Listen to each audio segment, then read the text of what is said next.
correspondence began last year, shortly after the Department of Corrections lifted the outgoing mail restriction on Randolph Franklin Dial.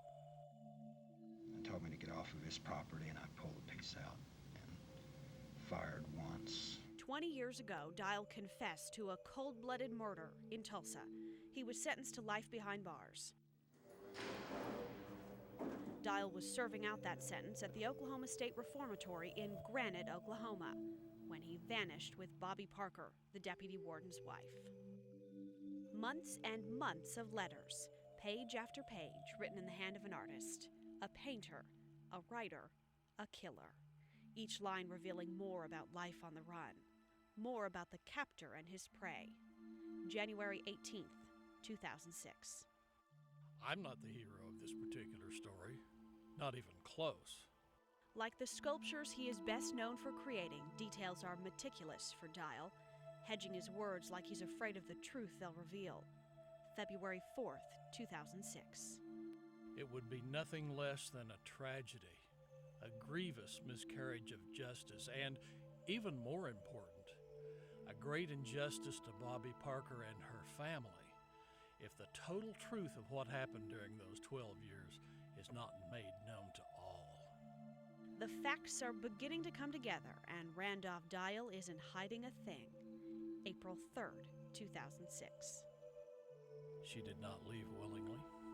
She did not stay willingly.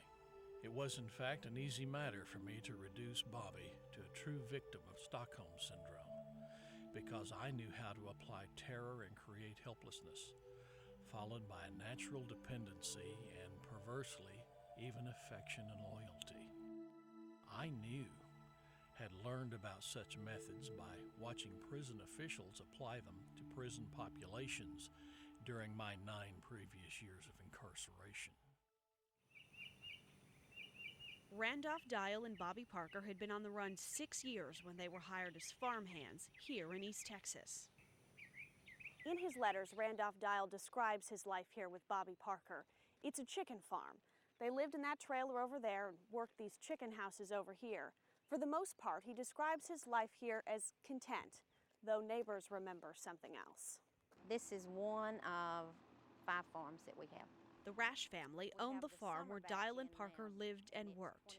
Martha Rash knew them by their aliases, Richard and Samantha Deal.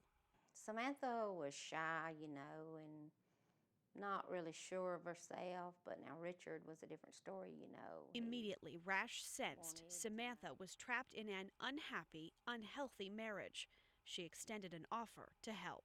I told her, I said, well, Samantha, if you want out, I said, I'll put Richard out, I said, he has a place to live because of you. And I said, if you want him gone, just tell me, but she never would tell me that she did. Rash now believes what Dial confirms. Bobby Parker never tried to run because she was afraid of what would happen to her family if she did. She sacrificed her happiness in her life for the safety of her husband and her kids. When Bobby Parker vanished from the reformatory, she left behind 2 young daughters and an entire community of family. And there's no way that, she would walk off and leave 2 little girls. No one could imagine she willingly stayed away for 11 years. Yet no one could imagine how she couldn't escape the grip of Randolph Dial. April 6, 2006. If Bobby Parker is asked to testify against me in a trial related to my escape or her kidnapping, she may find herself threatened from a familiar province by unfamiliar forces over which she or anyone else could not hope to counter or control. I engaged in something before my capture, directed at Bobby Parker, so despicable, so selfish, so beyond the pale, I have little hope to ever be forgiven by a very forgiving God.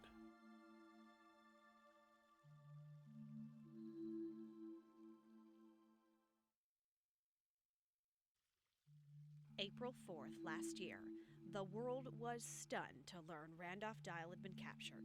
He was picked up near Center, Texas, on the porch of his trailer. His hostage, Bobby Parker, was alive and well.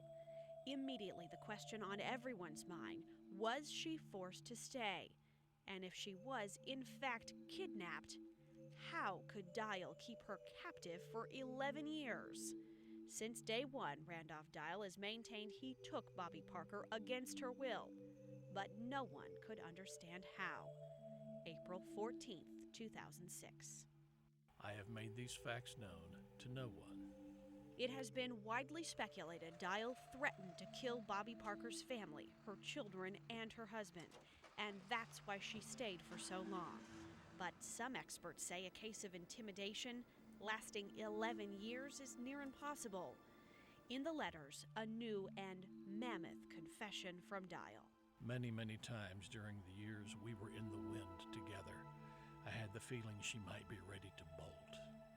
It was during those times I induced what is probably best described as drug-induced hypnotic suggestion to bend her will.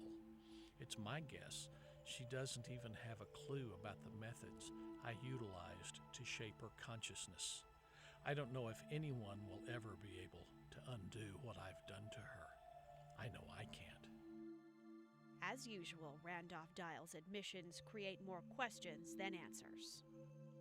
I dare not ask for that which it would appear I've always denied others: mercy. Confessions of a kidnapper, or wild fantasies from an artist in desperate need of attention.